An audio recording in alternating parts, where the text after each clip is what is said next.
e hoje nós falaremos sobre um ponto que é muito chave no nosso processo de construção de prospecção, que é o agendamento. Nesse tópico, muitos consultores têm grandes dificuldades de atrair a atenção do cliente para uma possível agenda presencial. E hoje nós traremos aqui vários recursos, várias estratégias onde você vai aplicar e vai melhorar a sua performance consideravelmente a partir de hoje, utilizando e aplicando essas técnicas.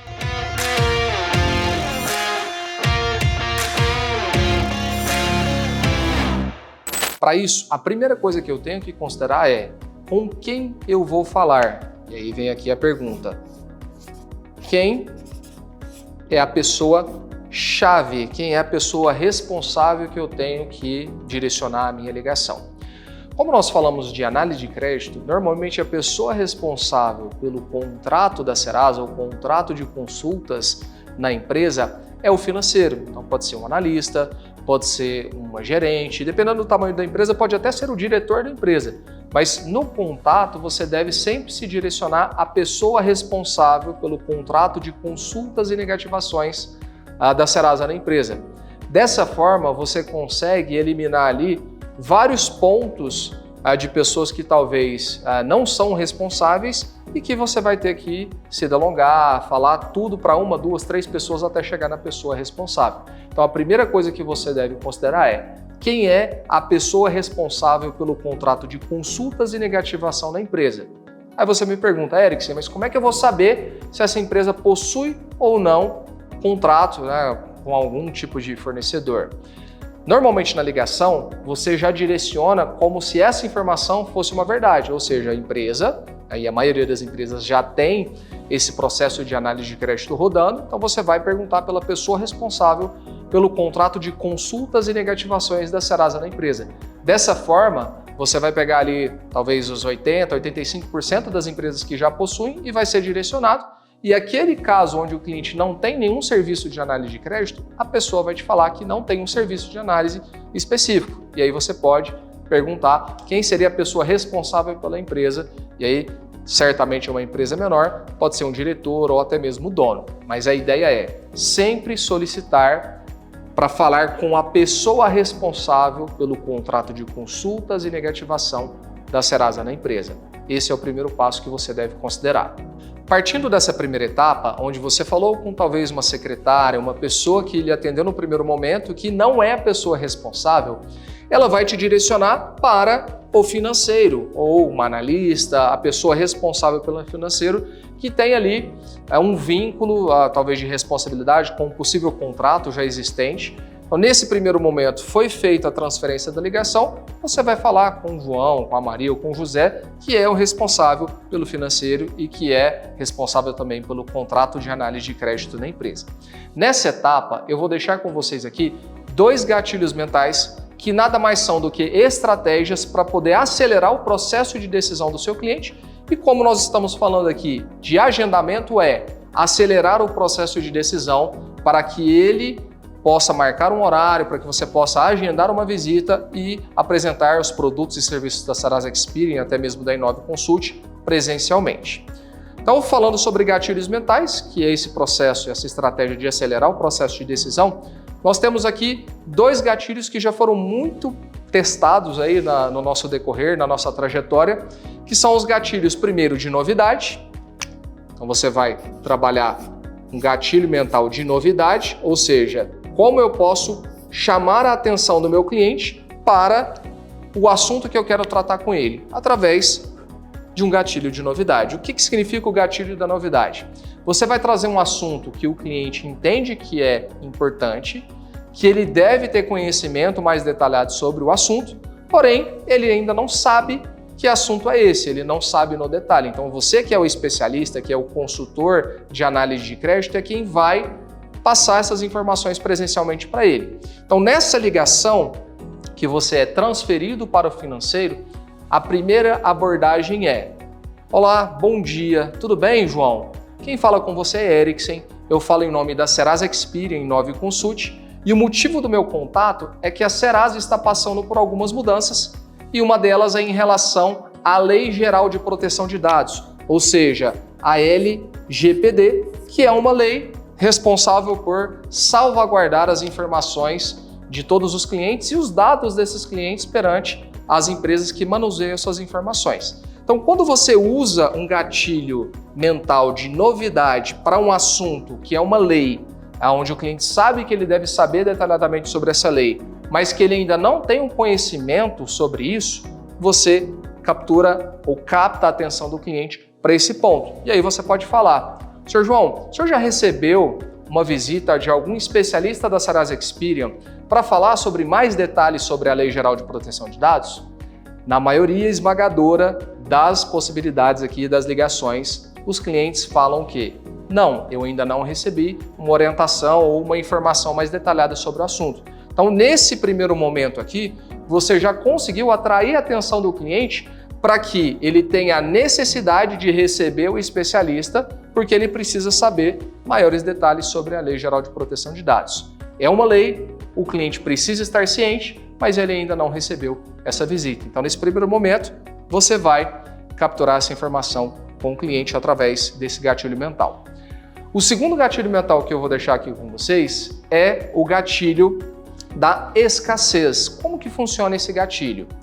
Aqui, nós sempre direcionamos a ligação e dando a entender que nós vamos direcionar um especialista, que a empresa dele foi selecionada para receber esse atendimento, porém, que essa agenda do especialista já está quase completa para essa semana. Porém, nós temos 2 horários aí disponíveis, que é o horário das 10 horas ou das 10h35, 10h40. Nesse ponto aqui, nesse gatilho de escassez, eu demonstro para o meu cliente que eu tenho uma agenda que eu preciso preencher, que ela já está quase cheia, e que eu tenho 2 horários disponíveis. Quando eu falo aqui sobre 2 horários disponíveis, 10 horas ou às 10h35 ou 10h40, o que eu consigo passar aqui para esse cliente? Eu consigo demonstrar 2 informações. Primeiro, eu não vou deixar a opção do cliente receber ou não a minha visita. A pergunta é: eu tenho 2 horários disponíveis, qual melhor se encaixa a sua agenda, às 10 horas ou às 10h35? Nesse momento, eu tiro a opção do cliente entre falar sim ou não, para receber a visita do executivo ou não, para que ele tenha o poder de decisão mais de 2 horários disponíveis, 10 horas e 10h35. Então, nesse momento aqui, eu coloco o poder de decisão na mão do cliente e eu já direciono ele, que é diferente de eu perguntar qual o melhor horário de sua disponibilidade para estar recebendo o nosso especialista.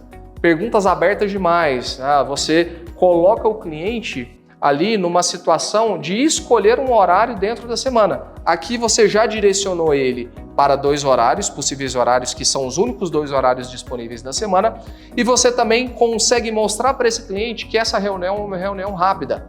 Lembre-se que a maioria das pessoas, elas estão pilhadas, elas estão aceleradas no seu dia a dia, então o que você precisa mostrar para ela é que esse momento é importante, através da Lei Geral de Proteção de Dados, mas que não vai demorar muito, que ela não vai estar perdendo muito tempo dela quanto a isso. Então, quando você trabalha o gatilho de escassez, entre 2 horários, 10 horas e 10h35, você também consegue mostrar que essa reunião tem talvez uma duração máxima de 30 a 35 minutos. Então, esses são os 2 gatilhos que, se usados da maneira correta, vão potencializar muito o seu resultado na conversão de agendamento para uma visita presencial.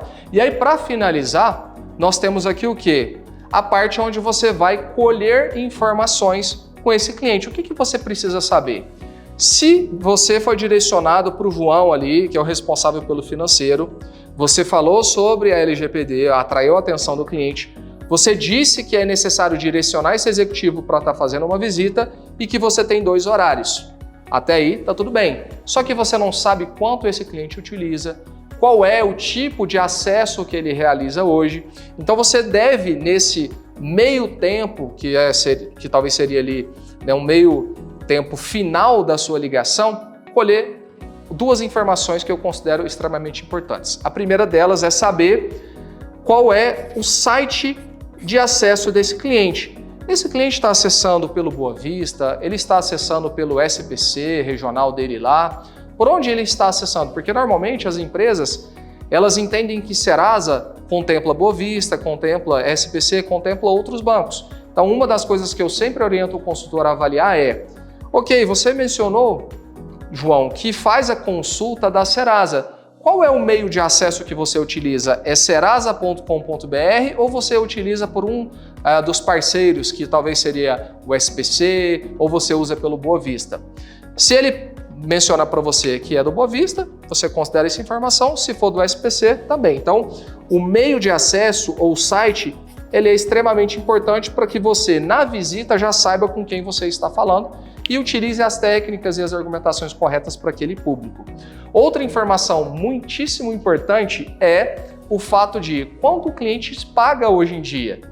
Qual é o volume de acesso, qual é o volume de consultas. Para que você não entre em muitos detalhes com o cliente e pergunte minúcias que não são interessantes, a única coisa que você precisa saber é qual foi o valor médio de utilização no último mês, ou seja, qual foi a última fatura que esse cliente recebeu. Então, normalmente eu sempre pergunto: olha, senhor João, para a gente finalizar a nossa ligação aqui e eu enviar maiores detalhes para o nosso executivo, qual foi o último valor de fatura que o senhor pagou? Está na casa de R$1.000, R$1.500?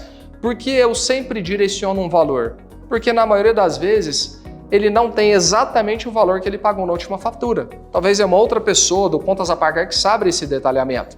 Então, se você sugere um valor, ele vai falar: não, está dentro dessa média, ou não, está muito aquém disso, eu pago hoje na casa de R$300, ou ele vai falar: não, eu estou utilizando R$10.000. Então, o fato de você sugerir um valor é justamente para despertar no cliente a sensação de o quanto ele gasta de análise de crédito e para você também avaliar qual é o perfil dele. É um cliente high ticket, um cliente de alta performance, um cliente médio, um cliente pequeno, para você avaliar se você vai direcionar o executivo ou não.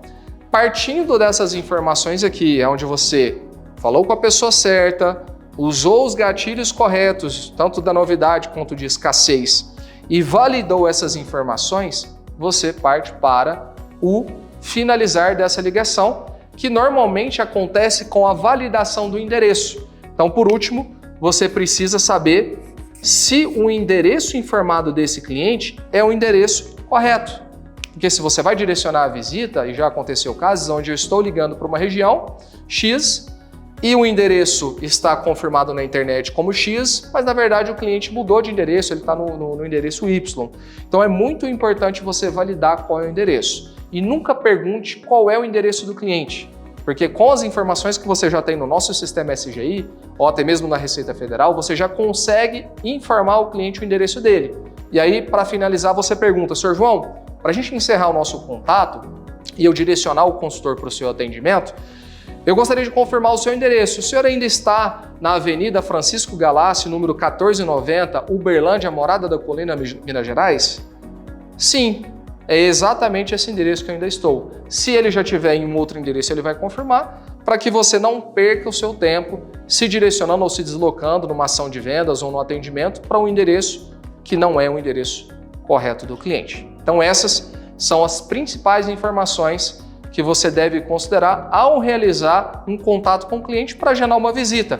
E tem que ser, de fato, um contato que seja rápido, que seja sucinto, mas que todas as informações necessárias para você utilizar isso como argumentação de venda e também na visita, elas precisam ser colhidas dentro dessa ligação. Espero ter ajudado vocês, com certeza, a melhorar o resultado de vocês, aplicando essas técnicas de agendamento. Lembrando que o agendamento não é uma venda. Você não está entrando em contato por telefone para realizar a venda nesse momento. Você deve se ater ao quê? A colher as informações corretas para que o executivo de vendas, no caso você, tenha todos os detalhes pertinentes para a visita. Então você não vai vender pelo telefone, você vai simplesmente coletar as informações importantes, sabendo que o TMA, que é o tempo médio de atendimento, ele não pode passar de 5, 6 minutos, porque senão isso pode comprometer o seu volume de ligações durante o dia. Lembra que nós temos um número de 100 ligações diárias? Se você delonga demais nessas ligações, isso vai comprometendo e esse número de 100 ligações passa a não ser aí factível de ser feito dentro do processo de ligação, porque você tem 8 horas de trabalho. Dentro das 8 horas, com um TMA de 6 minutos, você ainda tem a possibilidade de concluir as 100 ligações. Se você começa a se delongar demais, isso acaba sendo afetado. Essas foram as técnicas e estratégias que nós da Inove Consult preparamos para vocês, consultores de venda, potencializarem ainda mais os seus resultados na conversão de ligação para agendamento. Em primeiro momento, eu já peço para você deixar o seu feedback aqui logo abaixo dessa aula, para que a gente possa sempre estar melhorando o processo de criação de conteúdo e também deixar claro que vocês receberão também um material em PDF sobre essa aula, para que você possa estudar e conhecer mais sobre todos esses gatilhos, estratégias e técnicas que nós acabamos de deixar aqui com vocês, tá bom? Muito obrigado, até a próxima aula.